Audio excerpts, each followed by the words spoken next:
Hello friends, welcome back to my channel. ட்ராமாக்குள்ள போறதுக்கு முன்னாடி மறக்காம இந்த வீடியோக்கு ஒரு லைக்கை போட்டுருங்க. சரி, வாங்க ட்ராமாக்குள்ள போகலாம்.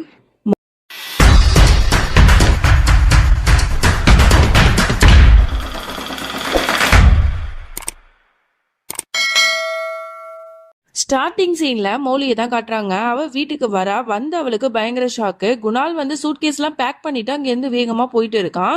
இவளுக்கு ஒண்ணுமே புரியல, இவன் எங்க போறான் அப்படிங்கிற மாதிரி யோசிச்சுட்டே உள்ளாக்க வரும்போது அவளோட மாமியார் அப்புறம் பாட்டி ரெண்டு பேருமே வந்து போன் கால்ல வந்து பேசிட்டு இருக்காங்க. இந்த மாதிரி குணால் வந்து கோச்சிக்கிட்டு லண்டனுக்கு போறான், இப்ப என்ன பண்றது அப்படின்னு சொல்லிட்டு அவங்க எல்லாம் வருத்தப்பட்டு அழுதுட்டு இருக்காங்க. அதுவும் இன்னைக்கே ஃபிளைட்டா, ஒன்னு கொஞ்ச நேரத்துல ஃபிளைட் வந்து போக போகுது அப்படிங்கிற மாதிரிலாம் வந்து பேசும்போது இவளுக்கு பயங்கர ஷாக்கா இருக்கு. என்ன நடக்குது இங்க? குணால் வந்து என்னை விட்டு நிரந்தரமா போறானா? இதுக்கு கண்டிப்பா நம்ம வந்து இடம் கொடுக்க கூடாது அப்படின்னு சொல்லிட்டு உடனே வந்து ஏர்போர்ட்டுக்கு வந்து அப்படியே வேகமா போறா. அங்க போயிட்டு அங்க இருக்கிறவங்கள்ட்ட எல்லாம் போய் கேட்கிறா, இந்த மாதிரி வந்து லண்டன் போற அந்த ஃபிளைட் வந்து எப்ப கிளம்புது, அதுல வந்து குணால்ங்கிறவர் வந்து டிக்கெட் போட்டிருக்காரா, புக் பண்ணிருக்காரா, எனக்கு பார்த்து சொல்ல முடியுமா அப்படின்னு கேட்கும்போது உடனே அவங்க சொல்றாங்க, சாரி மேம், இந்த மாதிரி வந்து நீங்க பர்சனல் இன்ஃபர்மேஷன்லாம் நீங்க கேக்குறீங்க, நாங்க எப்படி கொடுக்க முடியும், அதெல்லாம் கொடுக்க கூடாது அப்படிங்கிற மாதிரி சொல்லும் போது இதெல்லாம் எங்க ரூல்ஸ் அப்படின்னு சொல்றாங்க.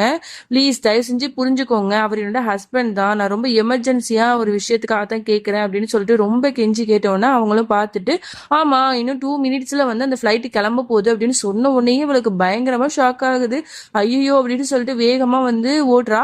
அப்ப அங்க ஒரு செக்யூரிட்டி வந்து தடுத்துறா. மேடம் என்ன பண்றீங்க, எங்க போறீங்க, ஐடி ப்ரூஃப் எதுவுமே காட்டாம நீங்க பாட்டு போறீங்க அப்படிங்கிற மாதிரி கேட்கும்போது இல்ல சார், இந்த மாதிரி வந்து ஒரு எமர்ஜென்சி, என்னோட ஹஸ்பண்டை நான் பார்க்கணும், ஸோ அதனால தான் ப்ளீஸ் எனக்கு கொஞ்சம் விடுங்கல அப்படின்னு சொல்லும்போது அதெல்லாம் முடியாது மேடம், இது வந்து எங்களோட ரூல்ஸ், நீங்க வந்து உங்களோட ஐடி ப்ரூஃப், உங்களோட ஃபிளைட் டிக்கெட் எல்லாத்தையும் காட்டுங்க அப்படின்னு சொல்லும்போது இல்ல அப்படிலாம் நான் எதுவும் எடுக்கல, அவரை நான் இப்போ உடனே மீட் பண்ணணும், அவர் வந்து என்னை விட்டு நிரந்தரமா பிரிஞ்சு போறாரு, அவரை நான் தடுக்கணும், ஐ திங்க் நீங்க புரிஞ்சுக்கோங்க ப்ளீஸ் அப்படின்னு சொல்லிட்டு ரொம்பவே கெஞ்சி கேட்கிறான். ஆனா அவன் வந்து அதெல்லாம் புரிஞ்சுக்கவே இல்லை.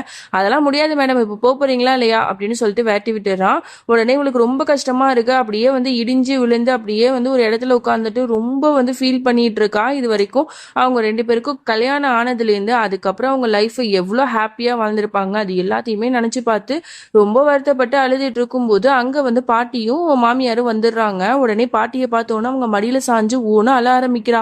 பாட்டி, நான் என்ன பண்ணுவேன், என்னோட குணால நான் எவ்வளவு லவ் பண்ண தெரியுமா, இப்ப என்னன்னா அவன் என்னை விட்டு நிரந்தரமா போயிட்டான், என்னால இதை தாங்க முடியாது, என்னதான் வந்து அவன் மேல நான் கோவமா இருந்தாலும் ஒரே வீட்டுல இருந்துட்டு அவனுக்கு கூட நான் இருக்கும்போது கொஞ்சம் வந்து எனக்கு ஆறுதலா இருந்தது, இப்ப அவன் என்னை விட்டு போறதை நினைக்கும் போது என்னால அதை தாங்கிக்க முடியாது, அவன் இல்லாத வீட்டுல நான் எப்படி பாட்டி இருப்பேன் அப்படின்னு சொல்லிட்டுலாம் ஒன்னும் ரொம்ப அழ ஆரம்பிச்சிடுறா. உடனே வந்து அவங்க ரெண்டு பேரும் ஒண்ணுமே அளவும் இல்லை, ஒரு மாதிரி ஃபேஸை வந்து டல்லாவும் வச்சுக்கல, அப்படியே நார்மலா நிக்கிறாங்க. அப்பதான் வந்து பாட்டி வந்து சொல்றாங்க, என்னம்மா நீயே இப்ப வந்து அழுற, உனக்கு தான் குணால் மேல எந்த ஒரு அக்கறையும் இல்லையே, அவன் மேலதான் எந்த விதமான காதலும் இல்லை அப்படின்னு நீ தானே சொன்ன, அவன் எங்க போனா உனக்கு என்ன அப்படிங்கிற மாதிரி கேக்குறாங்க. என்ன பாட்டி இப்படி சொல்றீங்க, அப்படிலாம் ஒண்ணும் இல்லை, எனக்கு அவர் மேல கோபம் இருந்துச்சு, அவரே வந்து எனக்கு ஒரு பெரிய துரோகம் பண்ணாருங்கும் போது என்னால அதை ஏத்துக்க முடியல, நான் அவர் அந்த அளவுக்கு உண்மையா காதலிச்சேன், என்னை விட்டுட்டு அவர் நந்தினி பின்னாடி சுத்தும் போது எந்த பொண்ணா இருந்தாலும் கோவம் வரும் இல்லையா, அதுதான் நான் பண்ணேன், அதுக்காக அவர் என்னை விட்டு நிரந்தரமா போகணும்னு நான் நினைக்கல அப்படின்னு சொல்லிட்டுலாம் வருத்தப்படுறா.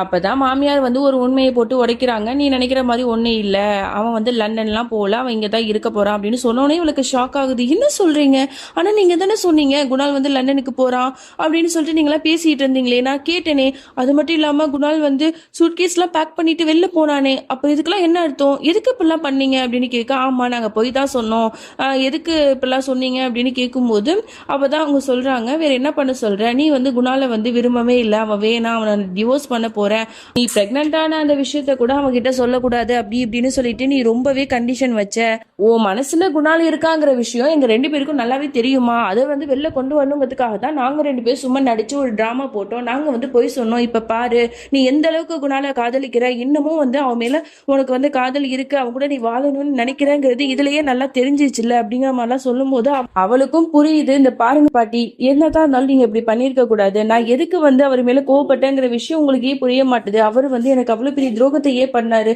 அதெல்லாம் விடுங்க, அதெல்லாம் விட்டுட்டு இவ்வளவு நாள் ஆகுது, அவரு வந்து என்கிட்ட வந்து என்ன மன்னிச்சிரு, இனிமே நம்ம ரெண்டு பேரும் சேர்ந்து வாழலாம், நந்தினி இனிமே நம்ம லைஃப்ல வரமாட்டா அப்படின்னு சொல்லிட்டு எப்பயாவது ஒரு தடவை என்கிட்ட வந்து சொன்னாரா, இப்பவும் அந்த நந்தினியை தானே நினைச்சிட்டு இருக்காரு, ஒருவேளை என்ன விரும்புற, என்ன தவிர வேற யாரையும் நினைக்க மாட்டேன் அப்படின்னு அவர் சொன்னாதான் கண்டிப்பா அவரை நான் ஏத்துப்பேன், அவரு கூட நான் வாழுவேன், அப்பதான் அவர் மேலே எனக்கு ஒரு நம்பிக்கை வரும். அப்பதான் நான் இந்த பிரெக்னென்டான விஷயத்தையும் அவர்கிட்ட சொல்ல முடியும். எதுவுமே இல்லாம இருக்கும்போது அவருக்கு என் மேல ஒரு ஃபீலிங்ஸ் இருக்கா இல்லையான்னு தெரியாம இருக்கும்போது நான் எப்படி வந்து அவரை வந்து ஏத்துக்க முடியும், நீங்களே சொல்லுங்க அப்படின்னு சொல்லும்போது இவங்களுக்குலாம் என்ன சொல்றதுனே தெரியல. அவன் கண்டிப்பா உங்ககிட்ட வந்து பேசுவாமா அப்படிங்கிற மாதிரிலாம் சொல்றாங்க. அதோட இவளுக்கும் ஒரு மாதிரி இருக்கு. நீ ஒரே ஒரு தடவை குணால்கிட்ட போய் பேசிப்பாரு அப்படின்னு சொல்றாங்க. இவளும் சரி அப்படிங்கிற மாதிரி சொல்றா.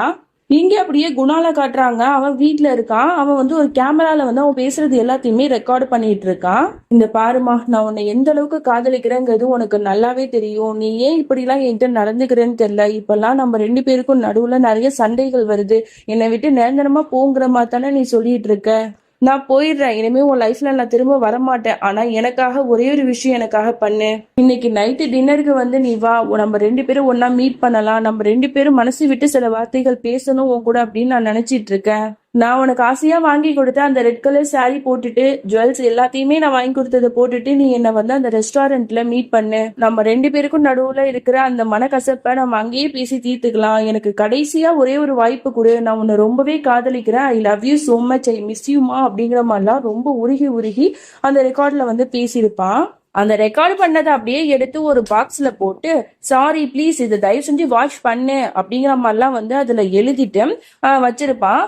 அப்ப கரெக்டா வந்து வீட்டு வேலைக்காரி வந்து அப்படி கத்துற சவுண்டு கேட்கும். என்னாச்சு ஏதாச்சு அப்படின்னு சொல்லிட்டு போய் பார்க்கும்போது இந்த மாதிரி நான் என் கையில வந்து சுடு தண்ணி ஊத்திடுச்சு, எனக்கு ரொம்ப வலிக்குது அப்படின்னு சொல்லும்போது ஐயோ இது ரொம்ப எமர்ஜென்சி ஆச்சு, ஒரு நிமிஷம் வெயிட் பண்ண அப்படின்னு சொல்லிட்டு அவளுக்கு வந்து மருந்து போடுறதுக்கு போயிடுறான். அந்த கேப்ல தான் வந்து நம்ம மோடி வந்து வீட்டுக்கும் வந்துட்டு யோசிக்கிறா, சரி நம்ம குணால்கிட்ட போய் பேசி பார்க்கலாமா அப்படின்னு சொல்லிட்டு யோசிக்கிறான். அதோட அவள் ரூமுக்கு போய் பார்க்கும்போது அங்கே குணாலே இல்லை, எங்கே போனா அப்படின்னு யோசிச்சுட்டே இருக்கும்போது அங்கே வந்து அந்த ரெக்கார்டு பண்ணியிருப்பாள் அது இருக்கு. அதை பார்த்துட்டு இதில் வேற என்ன இதை வந்து வாட்ச் பண்ணு அப்படிங்கிற மாதிரி எழுதியிருக்கே, என்னவா இருக்கும் அப்படின்னு சொல்லிட்டு அவ வந்து அதை அந்த கேமரால போட்டு பார்க்க ஆரம்பிக்கிறா. அவ நினைச்சுக்கிறா குணால் வந்து இவளுக்காக தான் வந்து இந்த மாதிரி வச்சிருக்கான் போல அப்படின்னு நினைச்சிட்டு அதை பாக்குறா. பார்க்கும்போது குணால் உருகி உருகி பேசுனது எல்லாத்தையும் பார்க்க அவளுக்கு அப்படியே கண்ணெல்லாம் கலங்குது. அப்படியே ரொம்ப கஷ்டமா இருக்கு. அதுல அவன் மன்னிப்பு கேட்டிருப்பான், நான் உன்னை தான் காதலிக்கிறேன் அப்படின்னு சொல்லியிருப்பான். ஒரே எனக்கு சான்ஸ் கொடுன்னு கேட்டிருப்பான். இந்த ரெஸ்டாரண்ட்டுக்கு நீ வந்து வா இன்னைக்கு நைட்டு அப்படின்னு சொல்லிட்டுலாம் ரொம்ப பேசியிருப்பான். ஸோ இதைத்தான் அவன் எதிர்பார்த்துட்டு இருந்தா. ஒரே ஒரு தடவை அவன் நம்ம கிட்ட மனசை விட்டு பேசணும், அவன் செஞ்ச தப்ப ஒத்துக்கணும், இனிமே நம்மள அவன் கஷ்டப்படுத்தக்கூடாது அப்படிங்கிற மாதிரிலாம் நினைச்சிருப்பாள். ஸோ அவன் எதெல்லாம் நினைச்சாலும் அது எல்லாத்தையுமே அந்த ரெக்கார்ட்ல அவன் பேசியிருக்கிறத பார்க்கும்போது அவனுக்கு ரொம்ப ஹாப்பியா இருக்கும். இவளும் அங்க போலாம் அப்படின்னு சொல்லிட்டு மைண்டை வந்து ஃபிக்ஸ் பண்ணிடுவான். அதை அப்படியே அங்க வச்சுட்டு அங்கேருந்து போயிடுவான். அதோட குணால் வர அந்த பாக்ஸை வந்து அப்படியே எடுத்துட்டு பேக் பண்ணிட்டு உடனே வந்து வெளியில வந்து ஒரு ஆள் இருக்கான். அவன்கிட்ட போய் இந்த மாதிரி நந்தினி மேடம்கிட்ட நீ இதை போய் கொடு அப்படின்னு சொல்லி அனுப்பி வச்சிடறான். அப்பதான் நமக்கே காட்டுறாங்க இந்த மாதிரி உருகி உருகி பேசினது எல்லாமே வந்து மௌலிக்காக இல்லை நந்தினிக்காக தான் போல. அதோட இவன் மனசுல சொல்லிட்டு இருக்கான், நந்தினி நான் உன்னை எந்த அளவுக்கு காதலிக்கிறேங்கிறது இந்த ஒரே ஒரு ரெக்கார்டை நீ பார்த்தாலே உனக்கு புரிய வரும் அப்படிங்கிற மாதிரிலாம் பேசிட்டு இருக்கான். அப்படியே அந்த ஒரு ஆளும் போயிட்டு நந்தினிட்டையும் அதை கொடுத்துருவான் போல. அவளும் அந்த ரெக்கார்டை பார்த்துட்டு அப்படியே ரொம்ப கண் கலங்கி அழுதுட்டு இருக்கா. அவளுக்கு அவ்வளவு கஷ்டமா இருக்கு. அவன் வந்து ரெட் கலர் சாரி வந்து அவன் வந்து கட்ட சொல்லியிருப்பான் இல்லையா, சோ அது எல்லாத்தையுமே அப்படியே கண்ணாடியில வச்சு பார்த்துட்டு ரொம்ப வந்து ஃபீல் பண்ணி அழுதுட்டு இருக்கா இங்க நந்தினி. இங்க மௌலி ஒரு படி மேல போயிட்டு அந்த சாரியை கட்ட ஆரம்பிச்சுட்டு அவ அழகா வந்து ரெடியாகவும் ஆயிட்டா. அப்படி பார்க்கறதுக்கு அவ்வளவு பிரிட்டியா இருக்கா. அவளை பொறுத்த வரைக்கும் என்ன தன்னோட புருஷன் வந்து மாறிட்டான் அப்படின்னு நினைச்சுதான் அவ ஆசையா வந்து அவனுக்காக கிளம்பிட்டு இருக்கா. ஆனா அவளுக்கு தெரியாது தன்னோட புருஷன் வந்து தனக்கு பண்ணல, நந்தினிக்காக தான் இப்படி எல்லாம் வந்து எமோஷனலா பேசியிருக்காங்கிற விஷயம். இந்த விஷயம் எல்லாம் தெரிய வந்தா மௌலி வந்து எப்படி ரியாக்ட் பண்ணுவா என்கிறதெல்லாம் நம்மளுக்கு நினைக்கும் போதே வந்து ஒரு மாதிரி கஷ்டமா தான் இருக்கு. அது எல்லாத்தையும் நீங்க தெரிஞ்சுக்கணும் அப்படின்னா நீங்க நாளைக்கு வரைக்கும் வெயிட் பண்ணணும். இதுக்கப்புறம் என்ன நடந்துச்சு அப்படிங்கறத நம்ம நெக்ஸ்ட் பார்ட்ல பார்த்து தெரிஞ்சுக்கலாம். அது வரைக்கும் என்னோட காத்திருங்கள். By friend.